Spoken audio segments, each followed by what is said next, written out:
Les bombardements se multiplient sur Kiev, encerclé par les forces russes.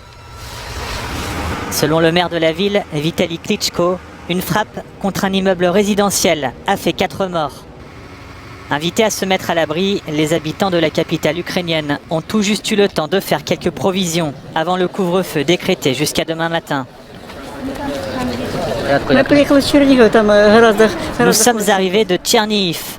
La situation là-bas est bien pire, témoigne Mikola, 62 ans. Ce n'est pas Tchernihiv qu'ils essayent d'effacer de la surface de la terre. Ils visent spécifiquement les zones résidentielles. À Mariupol, autre ville assiégée où la situation humanitaire est quasi désespérée, un couloir humanitaire a enfin pu être mis en place. Près de 20 000 civils ont quitté ce port stratégique en voiture. Des premières aides leur ont été apportées.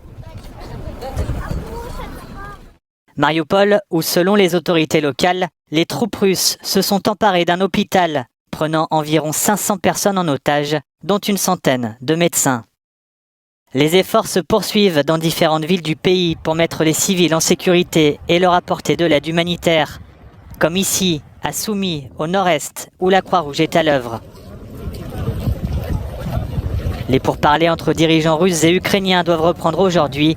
Les négociateurs espèrent trouver des compromis.